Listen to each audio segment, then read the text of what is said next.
Bonjour, chers étudiants, bienvenue à votre capsule vidéo sur le chapitre 7 qui porte sur la gestion des risques. Donc, aujourd'hui, de ce quoi on va parler, c'est entre autres tout le processus de gestion des risques dans l'élaboration d'un projet. Il y a 4 grandes étapes pour gérer les risques. Premièrement, c'est de les identifier. Deuxièmement, c'est d'être capable de les évaluer. La troisième étape, c'est de trouver des stratégies pour répondre à ces risques-là, ou comme on a vu dans votre charte de projet, ce qu'on appelle les mesures de mitigation pour venir pallier aux différents risques. Et finalement, la quatrième étape, c'est le contrôle des stratégies de réponse aux risques pour voir si les moyens qu'on a mis en place pour pallier aux risques fonctionnent ou non. Donc, ce qu'il faut comprendre, c'est que les risques, ils sont partout.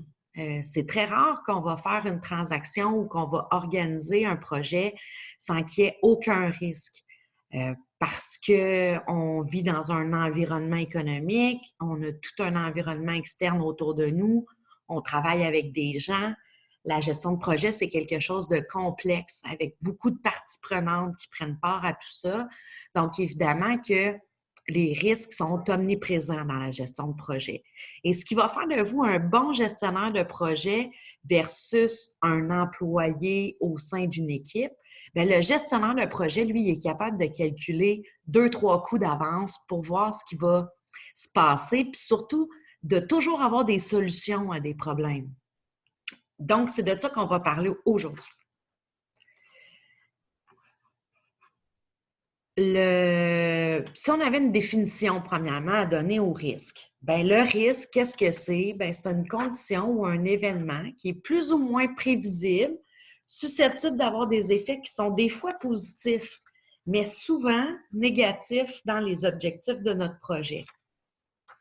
Et on dit en fait que c'est plus ou moins prévisible dans le sens où, avec l'expérience, on est capable de venir voir d'avance, ça va être quoi les risques qui sont associés à un projet en particulier. Mais il y a aussi des choses qui sont complètement pas prévisibles, qui font partie de notre environnement puis qu'on ne contrôle pas. Je pense que le meilleur exemple qu'on a justement en ce moment, c'est justement la pandémie mondiale.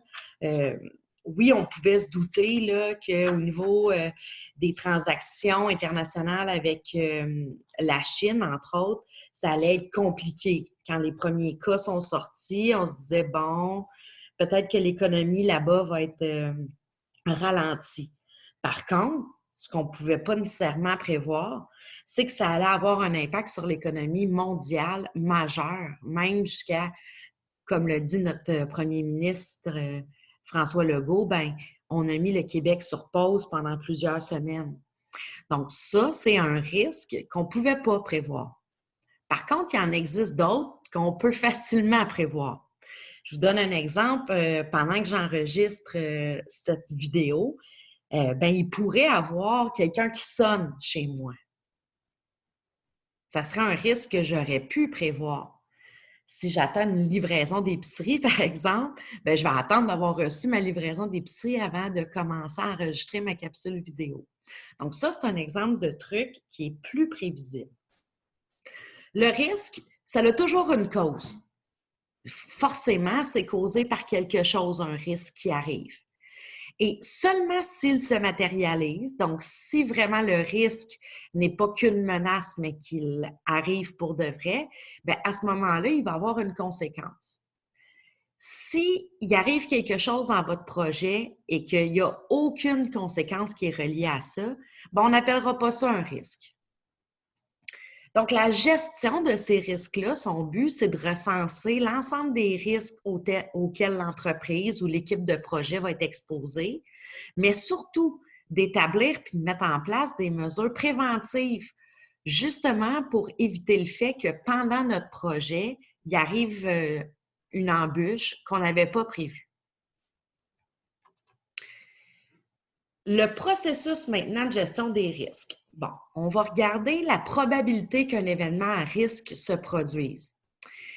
Et les ouvrages, la littérature et tout ça, l'expérience nous dit que la probabilité qu'un événement à risque arrive s'avère plus élevé au début, donc à la phase de conception, de la planification puis du démarrage de projet.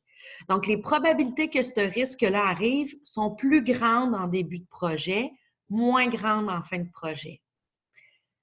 Le coût du risque, lui, il va être moindre lorsque l'événement se présente tôt dans le projet. C'est logique, parce que plus on est avancé dans le projet, plus que ça pourra avoir de répercussions. La gestion des risques, c'est une approche qui est proactive plutôt que réactive. Si vous réagissez tout le temps à chacun des risques qui arrivent dans votre projet, bien ça veut dire que vous ne l'aviez pas prévu, le risque, vous ne l'aviez pas planifié. Donc, une bonne gestion des risques, c'est pour ça qu'on dit que c'est proactif. On essaie de calculer 2-3 coups d'avance et de voir quelles sont les menaces qui pourraient avoir un impact sur notre projet. Ce processus-là, bien évidemment, il vise à réduire les surprises puis à minimiser les conséquences qui pourraient être néfastes par rapport à ces risques-là. Prenons un exemple assez simple. Si je vous demande de faire une présentation orale qui dure 15 minutes pile, bien, le risque, c'est que vous fassiez votre présentation orale et qu'elle dure 10 minutes ou 25 minutes. Ce serait quoi une des mesures proactives qu'on pourrait faire pour contrer ce risque-là? Bien, une des choses que vous pourriez faire, c'est de vous pratiquer au préalable en vous chronométrant. Voyez-vous, c'est un exemple tout simple, mais qui vient diminuer le risque. D'ailleurs, j'en profite pour faire un peu un lien aussi avec les relations humaines que vous allez avoir dans vos équipes. Bien, de prévoir le risque, ça vient aussi diminuer le stress de votre équipe.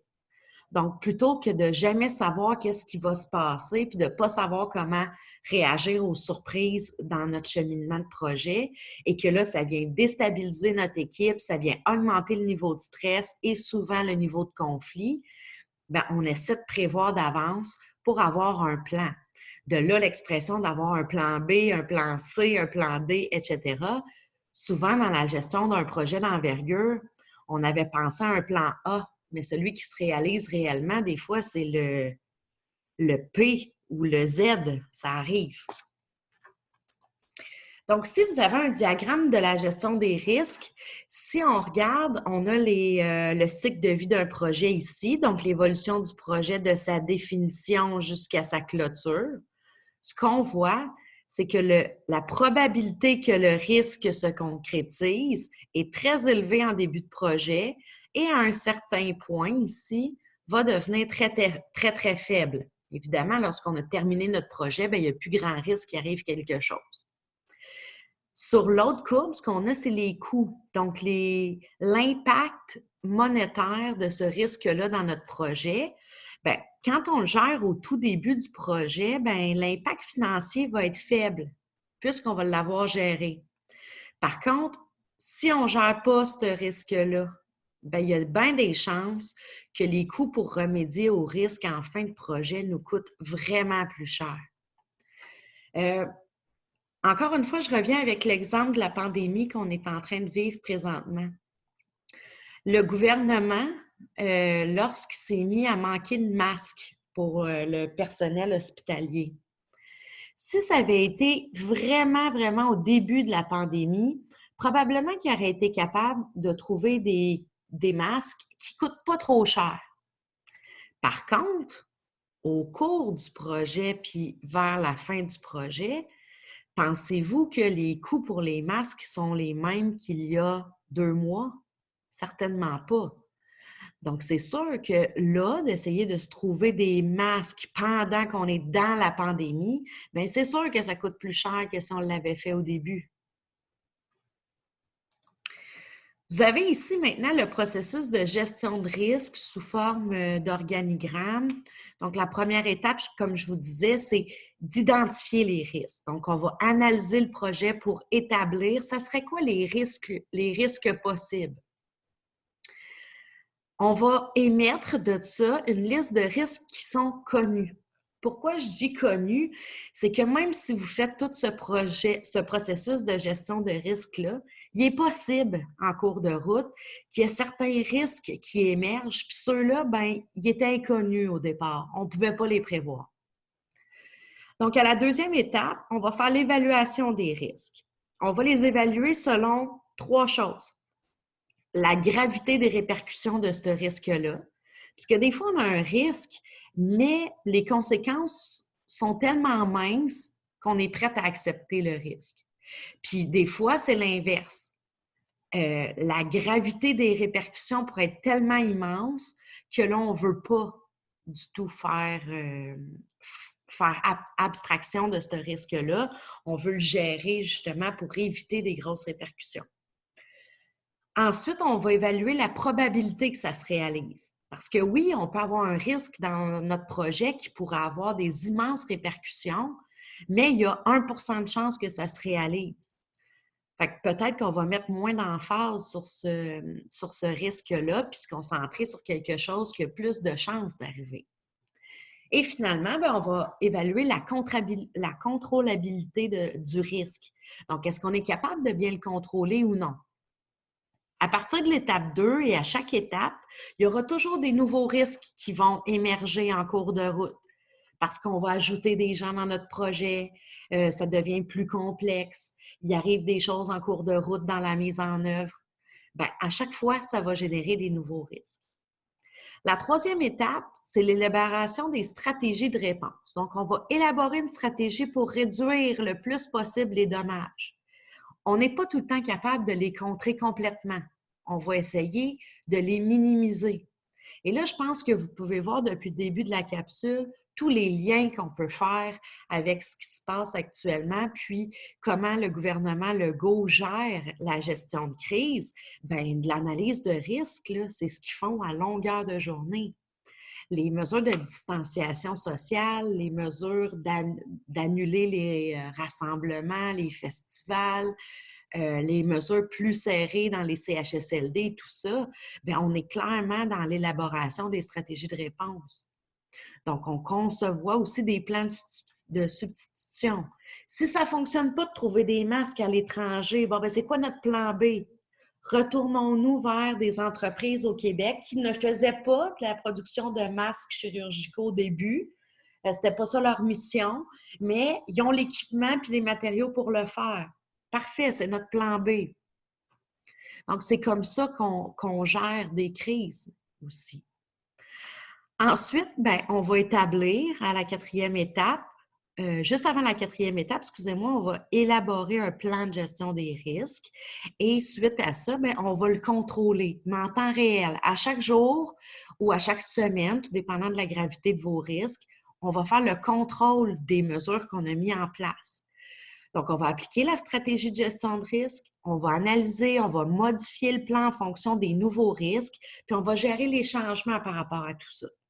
Donc, dans le plan du gouvernement Legault, au départ, c'était, entre autres dans le milieu de la santé, de libérer énormément de lits dans les hôpitaux pour les soins intensifs et s'assurer que le personnel médical soit prêt à recevoir un nombre important dans un court de temps de patients. Et là, voyez-vous, en cours de route, ils réanalysent le scénario et ils se rendent compte qu'on pourrait diminuer. On n'est plus obligé d'avoir 8000 lits de disponibles dans notre réseau de santé. Ils vont essayer de baisser ça autour de 5-6 000 lits et les employés qui sont dans les hôpitaux actuellement qui attendaient cette vague de patients-là, bien, on se rend compte qu'on aurait davantage besoin de ce personnel hospitalier-là dans les CHSLD pour aller aider les personnes âgées. Donc, on s'ajuste et on envoie notre personnel là-bas dans notre projet justement pour continuer de contrer les nouveaux risques qui rentrent. Et on se rend compte que les probabilités puis la gravité des répercussions est plus importante justement avec les personnes âgées. Fait que voyez-vous, si on regarde ça d'un point de vue purement de gestion de projet, le gouvernement actuel est en train de faire une super gestion de crise et une superbe analyse de gestion des risques également. Si on regarde étape par étape, maintenant, qu'est-ce qu'on doit faire? Donc, à la première étape, comme je vous disais, on identifie les risques. Dans un projet, là, les sources de risques sont infinies. Donc, il faut se donner un certain temps pour élaborer les risques. Parce que si vous mettez un employé de votre équipe à, vous lui donnez comme tâche d'élaborer les risques d'un projet, il pourrait faire ça sans fin. Donc, on se donne certaines balises dans l'entreprise pour faire une bonne analyse sans nécessairement passer des mois là-dessus. Le processus de gestion des risques commence par l'élaboration d'une liste de tous les risques susceptibles d'avoir des répercussions sur le projet. Une fois que les risques plus généraux, on va dire, sont établis, là, on va les analyser en fonction des segments du projet. Et c'est là que votre structure de découpage de projet devient très, très utile. Donc, si notre projet, c'est par exemple de construire un nouvel hôpital, bien, on est capable de sortir quels sont les risques généraux. Le manque de fonds, le manque de temps, le fait de construire ça en plein milieu d'un centre-ville à Montréal. Ce sont tous des risques. Par contre, si on va aller plus loin dans notre élaboration, bien là, on prend notre structure de découpage de projet et on ne va pas juste établir les risques du premier niveau de notre structure. On va aussi y aller avec le deuxième et le troisième niveau. Donc, imaginez si vous élaborez le risque de chacune de vos tâches du troisième niveau de la structure de découpage de projet, bien là, vous êtes pas mal blindé dans le tour des risques connus que vous pouviez trouver. La deuxième étape, c'est de les évaluer, ces risques-là. Comme je vous ai dit tantôt, on va regarder la probabilité, la contrôlabilité et la gravité des répercussions.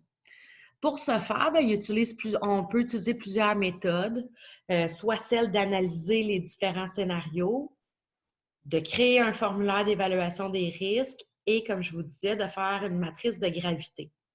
Ces trois premiers éléments-là qui sont en jaune, c'est ce que vous allez devoir faire pour votre travail de session. Donc, je vais aller après la théorie, je vais vous montrer une vidéo sur comment utiliser le fichier d'analyse de risque que vous avez sur Léa. Une autre méthode de faire, c'est de faire l'analyse des méthodes de défaillance, de leur effet et de leur criticité, la méthode AMDEC. Bien, ça, c'est une méthode où on va plus loin que juste nommer les risques. On va porter un regard critique sur notre évaluation de risque pour se dire, y a-t-il des choses qu'on n'a pas pensées? Y a-t-il des méthodes qu'on a mis en place là-dedans qui sont défaillantes? Donc là, c'est comme si on faisait une analyse de notre analyse de la gestion de risque. C'est une méthode plus poussée. Sachez qu'elle existe. Nous, on ne l'utilisera pas dans le cadre du cours pour ce qui s'en vient. Il y a aussi l'analyse des probabilités de PERT et on l'appelle plus souvent là, la méthode de Monte-Carlo. Ça, c'est assez hot, je vous dirais. Là. Dans le fond, c'est un espèce de logiciel qui regroupe une grosse base de données des différents projets et des risques qui sont associés à ce projet-là. C'est comme la Bible, si on veut, des risques de gestion de projet. Et quand vous rentrez votre projet là-dedans, bien, le système s'occupe de faire des simulations pour vous donner une liste de risques et de probabilités que ça arrive. Donc, plutôt que l'analyste le fasse lui-même avec ses connaissances personnelles, on se réfère à une base de données de risques. Si un jour vous travaillez dans une grande entreprise de gestion de projet, probablement que vous allez avoir accès à ce genre de logiciel-là qui est basé sur la méthode de Monte-Carlo. La troisième étape maintenant, c'est d'élaborer des stratégies de réponse au risque ou ce qu'on voyait ensemble, là, les stratégies de mitigation. Il existe en fait 4 stratégies de réponse au risque.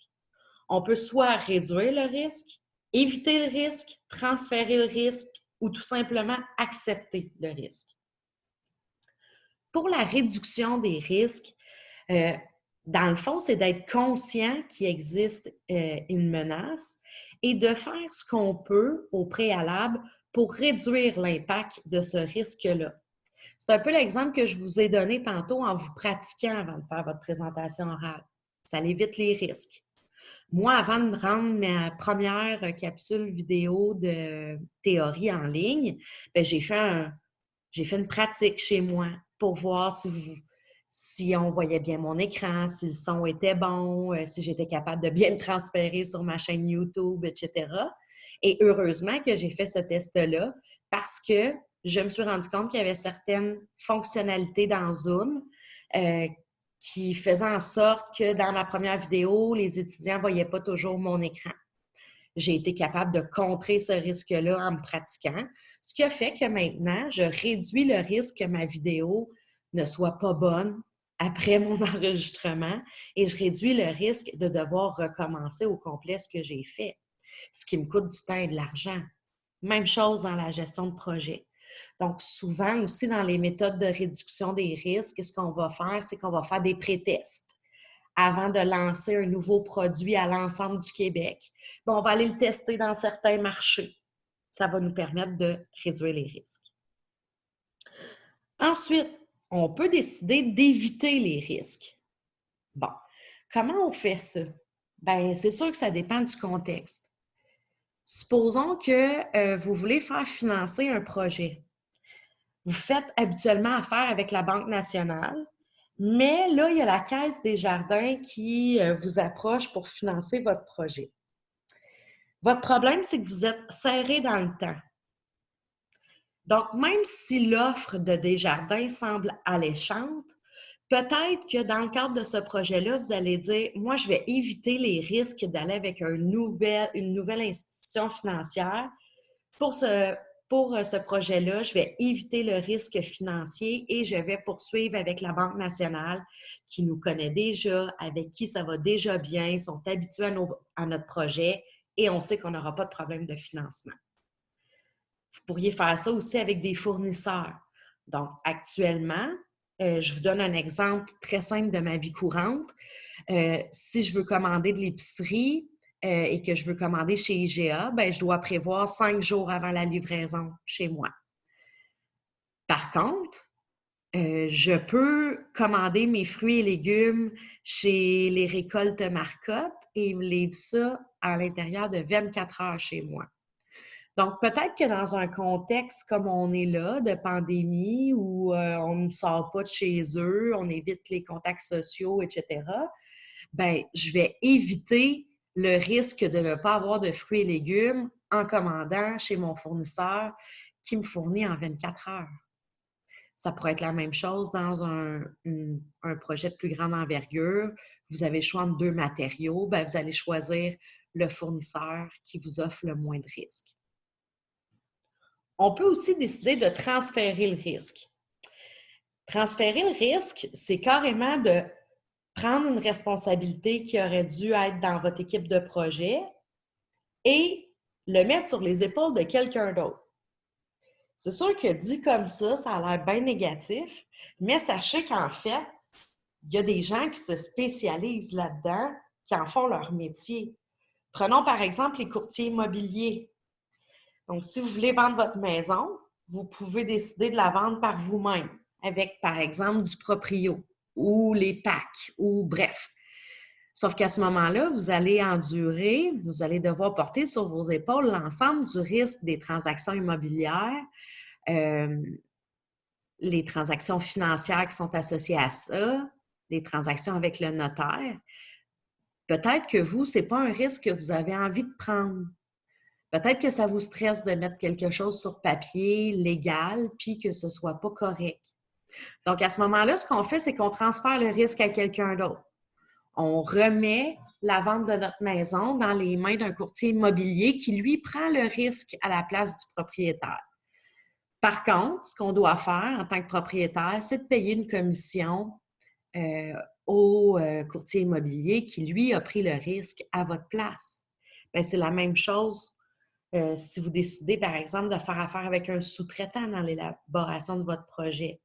Vous construisez une salle de spectacle et pour faire l'isolation, vous décidez d'engager un sous-traitant.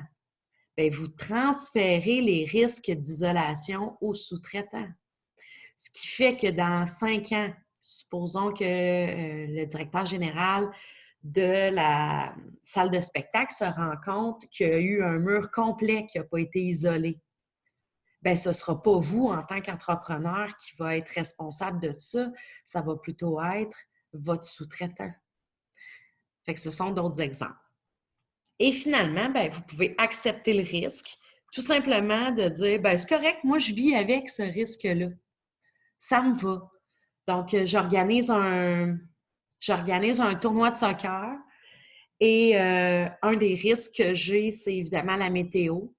Et moi, je dis non, je l'accepte ce risque-là. Qu'il fasse beau ou pas beau, pas grave, mon événement va avoir lieu, je ne fais rien pour contrer ça.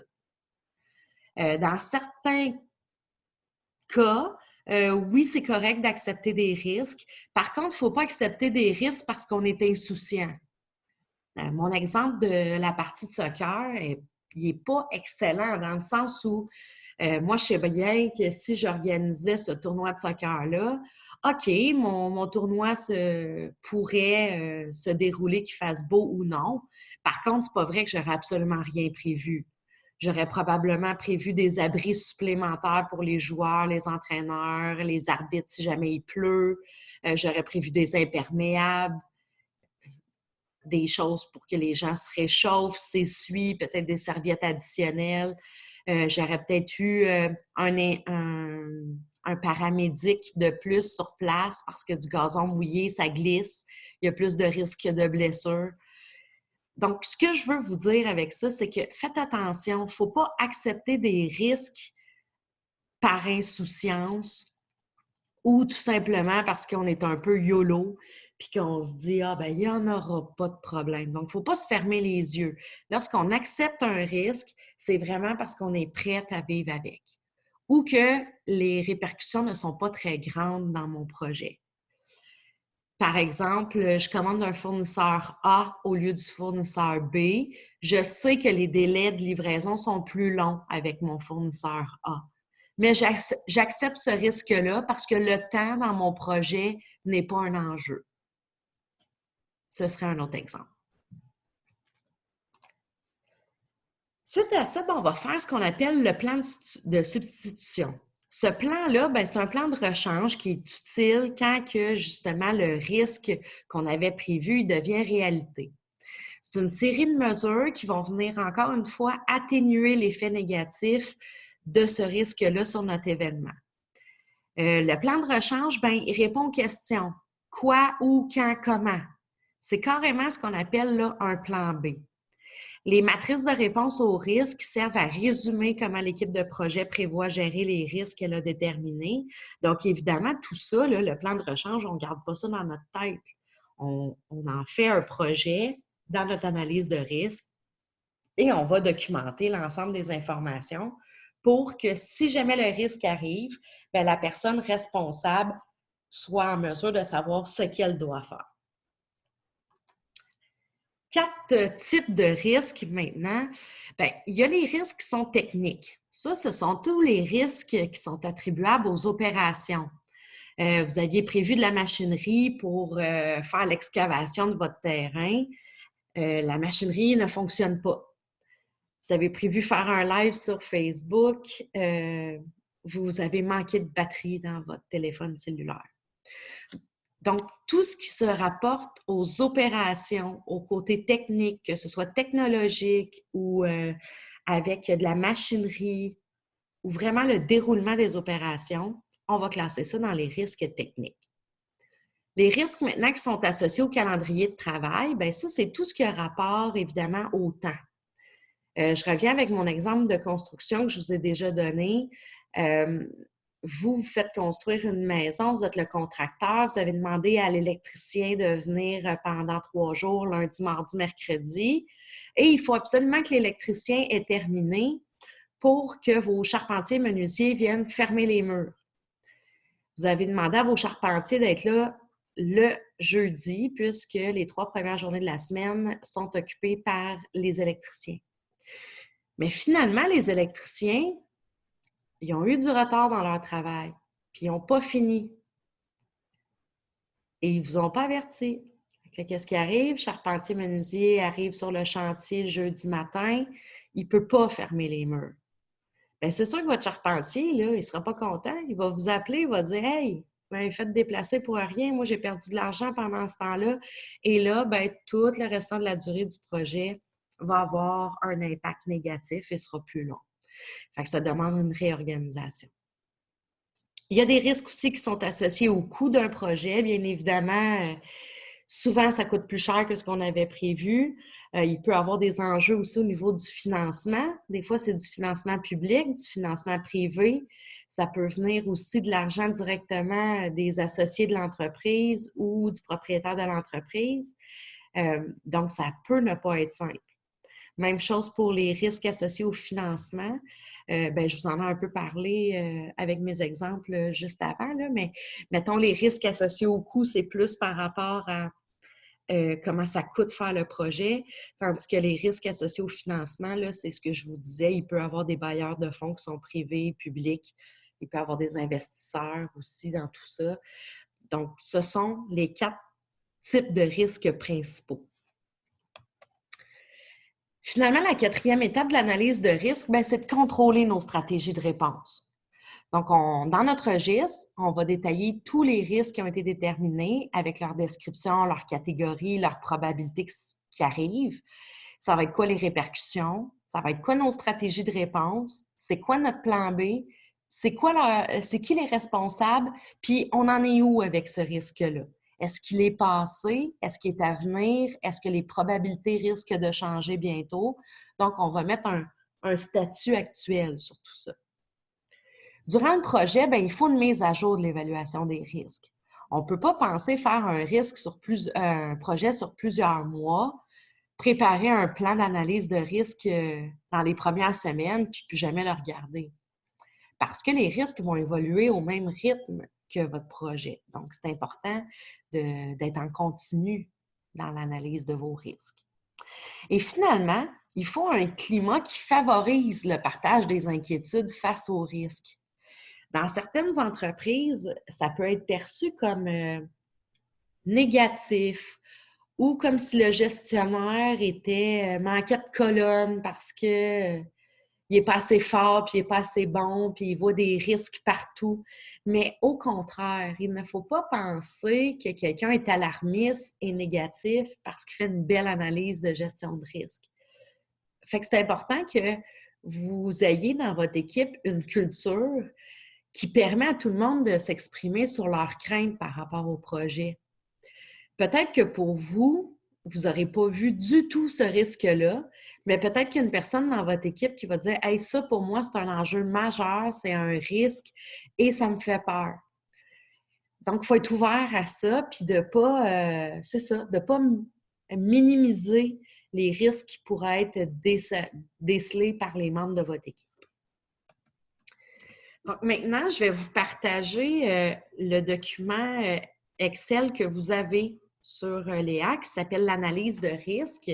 Je vais voir avec vous comment on remplit ce document-là parce que c'est un des livrables que vous avez à faire dans votre travail de session. Donc, premièrement, vous avez 2 onglets. Vous avez l'onglet de l'analyse des risques et vous avez l'onglet de l'indice de gravité. On va regarder l'indice de gravité dans un premier temps. Donc ça nous provient de la théorie, entre autres, là, des méthodes de Monte-Carlo, la méthode de PERT et tout ça. Dans le fond, eux, ils nous ont aidés à élaborer ce qu'on appelle un tableau d'indice de gravité. Ici, vous avez les probabilités que le risque arrive. Donc, si votre probabilité est évaluée à moins de 10 % de chances qu'elle arrive, on va dire que la probabilité, elle est très basse. Et là, vous avez une échelle comme ça. Par exemple, si la probabilité que ça arrive est entre 70 et 90 %, on va dire que c'est une probabilité qui est élevée. Donc ça, c'est la première chose qu'on va regarder, c'est la ligne. Après, on va venir regarder les différentes colonnes. Ce qu'on veut voir ici, c'est est-ce que les conséquences de ce risque-là vont être minimales, mineures, modérées, significatives ou majeures? Si, par exemple, le risque que vous évaluez a une probabilité d'occurrence de 50 %, on serait donc ici dans la ligne modérée, et les répercussions de ce risque-là seraient immenses, genre annuler votre événement, on aurait un indice de gravité à 7 parce que le croisement de majeur et de modéré, ça donne 7. Ici, vous avez une autre échelle. Donc, si votre résultat final est entre 1 et 5, on va dire que votre indice de gravité est vert, donc faible.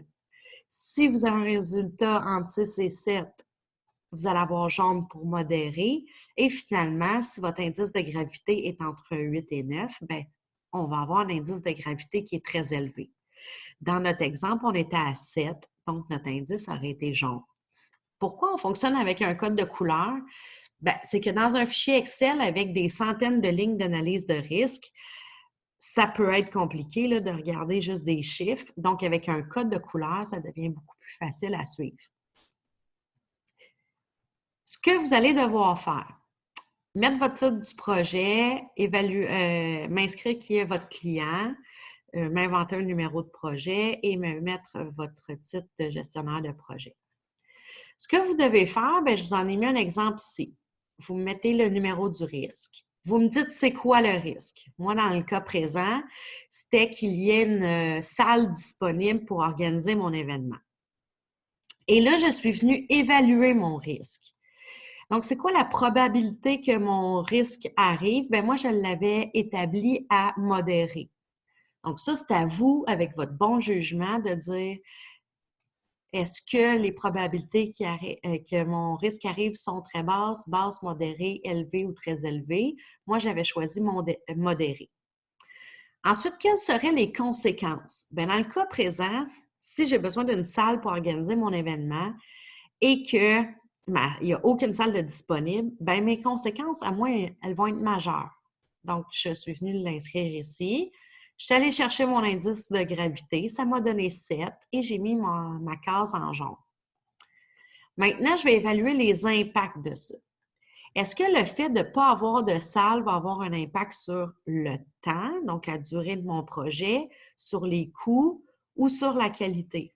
Dans le cas présent, ça allait avoir un impact sur le coût et la qualité. Ici, maintenant, c'est la section de plan de réponse du risque. Donc, qu'est-ce que je vais faire pour contrer mon risque? Bien, je vais prévoir plusieurs choix de salles. Je ne vais pas mettre tous mes œufs dans le même panier. Je ne vais pas miser seulement sur une seule salle. Qui est responsable? Bien, c'est moi. Et ma date de suivi de ça, c'était du 7 au 11 octobre. C'est ce que je vous demande de faire pour votre travail de session, d'élaborer des risques. Vous pourrez regarder là, dans la grille de correction. Il me semble que je vous en demande 5. Il faudrait juste valider. Et vous me donnez votre évaluation du risque. Et bien sûr, votre mesure pour contrer ce risque-là. Évidemment, si vous avez des questions, si vous n'êtes pas certain sur l'analyse de risque que vous pouvez faire avec votre projet de session, n'hésitez pas à me faire signe. L'analyse de risque, elle est à faire sur votre nouveau projet, donc le projet individuel sur la capsule vidéo. Si vous avez quelconque question ou interrogation, n'hésitez pas à me communiquer. Autrement, ça fait le tour de notre chapitre 7 et je vous souhaite une belle fin de journée.